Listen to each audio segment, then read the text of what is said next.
Altres elements que treballarem a partir d'aquest conveni, doncs les infraestructures de connexió, particularment la ferroviària. Sabeu perfectament aquesta vocació, aquest projecte de connexió amb la via fèrria, molt important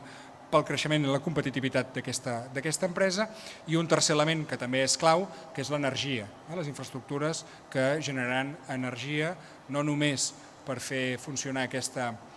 indústria, sinó per descarbonitzar el conjunt de la nostra economia. Per tant, tres elements que compartim, les tres administracions avui aquí representades, que és un propòsit també de l'empresa i, per tant, alineem els esforços en aquesta direcció. En definitiva, i per acabar,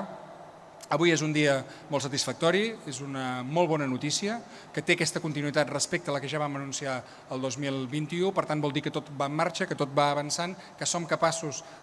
no només d'arribar a acords, sinó de fer-los funcionar, de passar del paper a la realitat. Avui en som més conscients que mai i seguirem, en virtut del conveni que hem fet avui, també treballant conjuntament amb els ajuntaments, amb l'empresa, en el desplegament, en el desenvolupament del polígon de Catalunya Sud, que, com us he dit abans, és fonamental per a la reindustrialització de Catalunya. Infraestructura ferroviària que travessa el país, és a dir, l'antiga via romana, la via Augusta. Per tant, no inventem res que no estigui inventat, tot i que amb l'estat espanyol ja sabem vostès que anem tard. Però, en tot cas, vertebra el conjunt del servei també del transport públic de Catalunya i és un dels principals aliats de la lluita contra l'emergència climàtica. Per tant, aprofitarem totes les oportunitats que calguin i en aquest cas també haurem de desencallar el ramal ferroviari perquè Kronospan pugui treure entrada de mercaderies i també sortida de mercaderies. He fet un resum ràpid, era prou significatiu i important. Havíem de posar en valor què vol dir dibuixar, ordenar, planificar i planejar el país i el territori, perquè en definitiva d'això depèn activitat econòmica, depèn la vertebració i la cohesió social i en definitiva també depèn el futur de tots plegats i el futur del nostre país.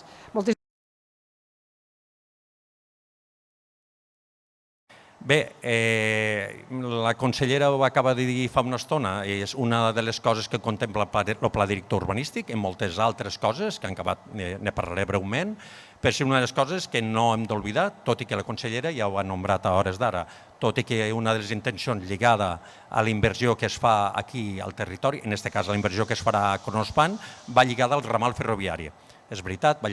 lligat el ramal ferroviari, que així ho contemplarà el pla director i altres accions que es pugui fer tant pels departaments de territori com d'empresa, però també no oblidéssim l'estació intermodal de mercancies ferroviàries, que és molt important per a les nostres terres i sabem i tenim constància que per part dels possibles inversors és una de les coses que valoren i molt per a poder invertir.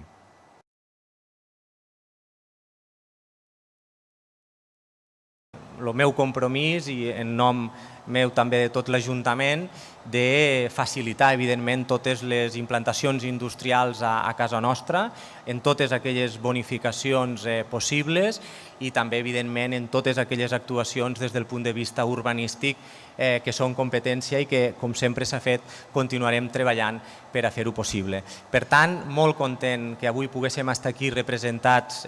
totes aquestes administracions, l'Ajuntament de l'Aldea, l'Ajuntament de Tortosa, sobretot la presència de dos consellers de la Generalitat, anunciant aquesta nova inversió al nostre territori.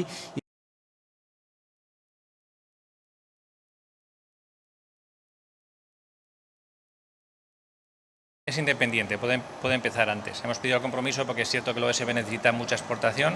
y nos hace falta exportar en tren, pero inicialmente da igual. O sea, que podemos empezar exportando por camión y no es perceptivo que tengamos la línea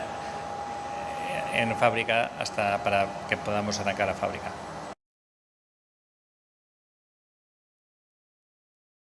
Materia primera, bueno, aquí estamos hablando en lo que estamos ahora de madera reciclada actualmente y el resto para la línea de OSB sí que estamos hablando de las primeras y segundas claras de los montes pues de toda la región. O sea, será de Cataluña, será de Levante y será de Aragón, pero ahí sí que vamos, ahí creo que el máximo que se puede utilizar en el OSB de madera reciclada es un 20% y el resto será lo que viene de las primeras y segundas claras de los montes.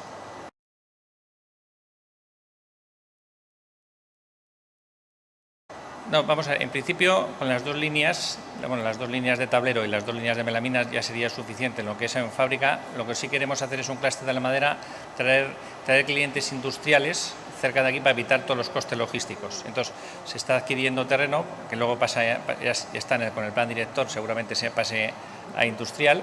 y con eso podremos crear naves para que vengan clientes nuestros.